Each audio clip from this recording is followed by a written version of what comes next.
Hello everybody, welcome to the channel. My name is Greg, and today I wanted to talk about Ketu in Vedic astrology and how it affects us.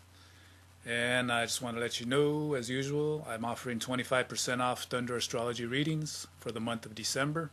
So I'll leave a link on the bottom if y'all want a reading. So let's talk about Ketu and how it affects us, what it represents.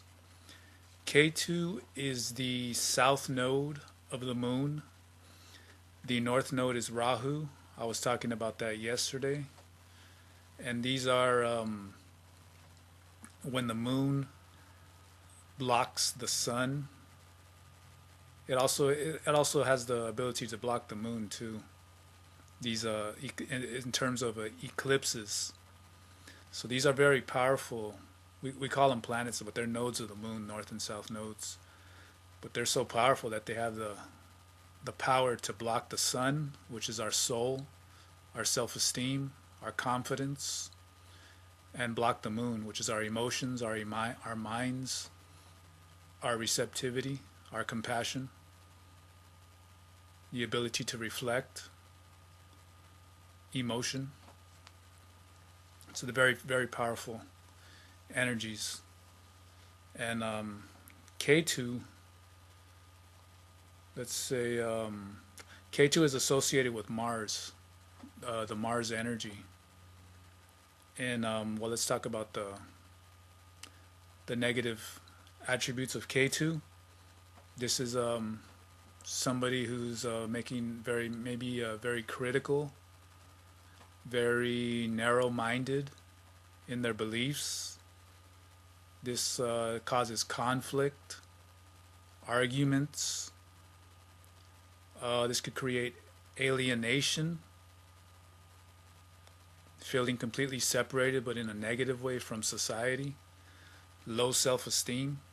So in the Mars connection, it has to do with that conflict, that argument, being negating the ability to get along with people, which creates all of this argument, this impulsiveness, making your energy very erratic, psychic disturbances.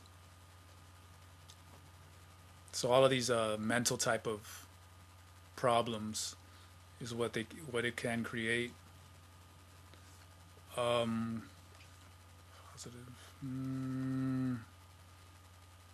Yeah, I was thinking if I should talk about the positive or should I get to something else. Talk about it as terms of past lives. Ketu is usually associated with past lives, and Ketu means flag. So whatever house it sits in, it's usually like it's just planting that flag on that house, saying I've already accomplished this house that I'm in. So meaning that you learned the lessons of that house in another life, but it doesn't necessarily mean that you are not going to learn more in this life. Like I have a K2 in the first house, and the first house represents your appearance, your body, your self-esteem, your personality, your strength, constitution, any type of eccentricities that you have. So this means that in another life that I had accomplished this maybe like body as far as strength. Maybe I was it has to do with isolation too. So it could be that I was learning how to master the body and how to live on my own, how to sustain myself by doing my own hunting, learning. It has to do with shamanism. Learning shamanism. K2 has to do with shamanism. So I could have been a spiritual type of a person that was in isolation. But I learned all of these, how to work these energies of nature. And I have remembered things like that in my life as far as shamanism. And it wasn't really a good one either. It was more like abusing the powers of nature against another person.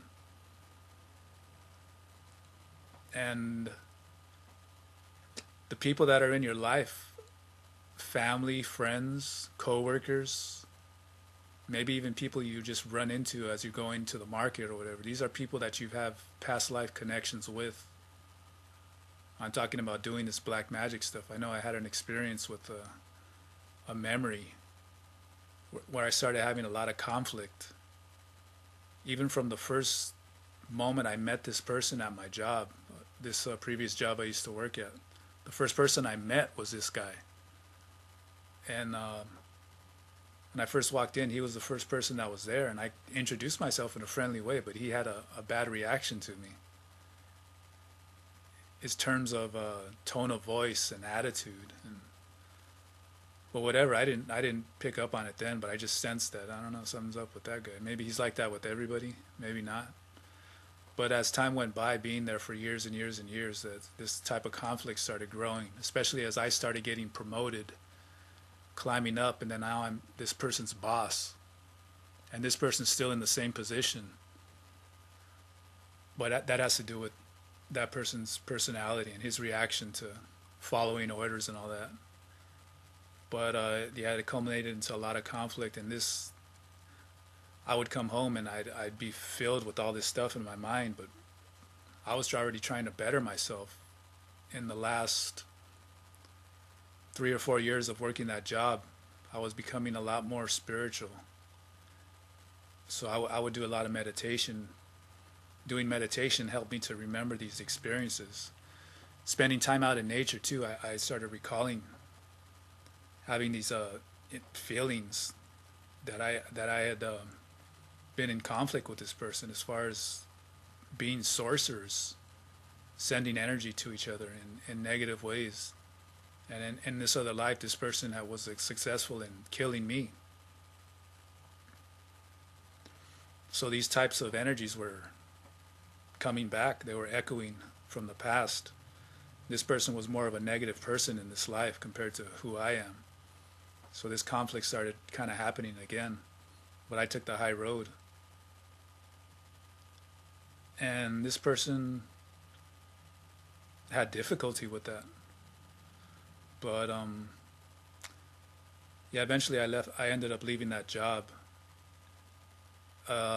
We would have moments of friendliness, but there was always just something there, you know, where I could see that this person still held some kind of a grudge or something. Where me, I'm like, I'm ready to move on, you know. I'm ready to learn this lesson.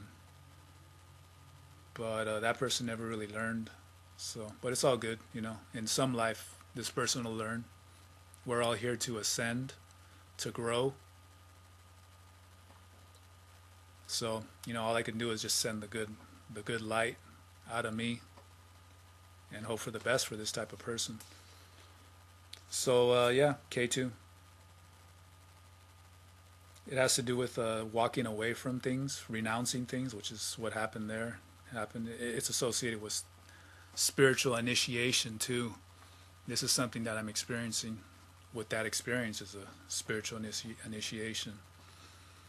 Has to do with purifying your soul, working through these negative energies that are within somebody. And this can lead to very good concentration in this life.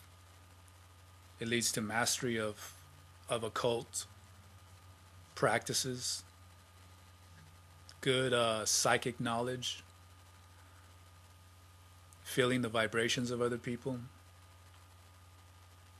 and not necessarily letting them affect you in a negative way, especially when you're on your right path. These things are not going to affect you, period, when you're around these types of people. If something is affecting you, then this is something, there's a frequency match within you with this other person. This is why you're getting bothered. You need to search yourself and figure out what's up. You know, there's something unaddressed within yourself when you feel these things when you're around people. Because everything around you is a reflection of yourself. There's always a lessons in the ever-unfolding present moment. But this can lead to a lot of liberation. A lot of spiritual growth happens with Ketu, with this ability. So, yeah, that's all I wanted to talk about today. Yeah, it feels good to talk about that, let it out. So yeah, anybody wants a Thunder Astrology reading, I'm offering that 25% off in December. It's a good way to grow spiritually with these practical exercises that I'm going to talk to you about. And these practical exercises have the ability to expand you, connect you to the stars and the planets and how they're affecting you, negative or positive, and how you can make the negative ones, you could transform those into positive ways. So, all right. Hope you're all doing good. Have a good one. Peace.